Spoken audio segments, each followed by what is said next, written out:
আসসালামু আলাইকুম প্রিয় শিক্ষার্থী ভাই ও বোনেরা, আজ আপনাদের দেখাবো অনার্সের অ্যাডমিট কার্ড কিভাবে অনলাইন থেকে ডাউনলোড করতে হয়। ডাউনলোড করার জন্য সর্বপ্রথম এই লিঙ্কে প্রবেশ করবেন। লিঙ্কটি ডিসক্রিপশনে দেওয়া থাকবে, চাইলে সরাসরি লিঙ্কে ক্লিক করে প্রবেশ করতে পারেন, বা অথবা এই লিঙ্কটি লিখে যদি আপনি এন্টার করেন তাহলে কিন্তু ঠিক এরকম একটি ইন্টারফেসে আপনাকে নিয়ে আসবে।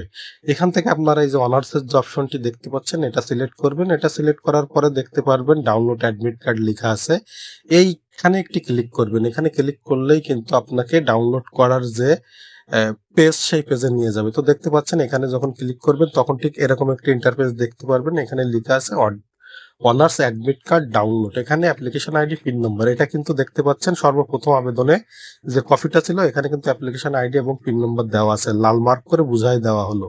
তো এখানে যখন অ্যাপ্লিকেশন আইডি এবং পিন নম্বর দিয়ে সার্চে ক্লিক করবেন তখন কিন্তু নাও আসতে পারে। তো এখন এই সমস্যাটি হচ্ছে যে অনেকের আসতেছে না, আমার কিন্তু দেখতে পাচ্ছেন চলে আইছে। তো না আসলেও হতাশ হওয়ার কোনো কিছু নাই, আপনি 5-6 বার ট্রাই করলে কিন্তু এরকম ভাবে আপনার সামনে চলে আসবে আপনার অ্যাডমিট কার্ড বা প্রবেশপত্রটি। তো যখন এরকম ভাবে চলে আসবে তখন আপনি এই যে ডাউনলোড পিডিএফ এ যদি ক্লিক করেন তাহলে কিন্তু আপনার অনার্সের যে অ্যাডমিট কার্ড বা প্রবেশপত্র সেটা ডাউনলোড হয়ে যাবে। তো এখানে না আসলে চিন্তা করার কোনো কিছু নাই, আপনি 5 থেকে 6 বার ট্রাই করলে কিন্তু এরকম ভাবে চলে আসবে। আর কোনো সমস্যা হলে আপনি আমার সাথে যোগাযোগ করবেন, আমি ডাউনলোড করে আপনার হোয়াটসঅ্যাপে পাঠিয়ে দেবো। তো দেখতে পাচ্ছেন যখন আমরা এটা ওপেন করলাম, ওপেন করলে কিন্তু আমাদের সেই প্রবেশপত্রটি আমরা দেখতে পাচ্ছি।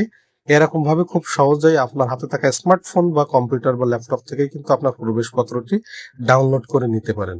তো ওখানে না আসলে হতাশ হওয়ার কোনো কিছু নাই, 5-6 বার ট্রাই করবেন, আশা করি ইনশাল্লাহ হবে। আর না হলে আমার সাথে যোগাযোগ করবেন। আল্লাহ হাফেজ। পরবর্তীতে আবার কোনো ভিডিও আপনাদের সাথে দেখা হবে। ধন্যবাদ।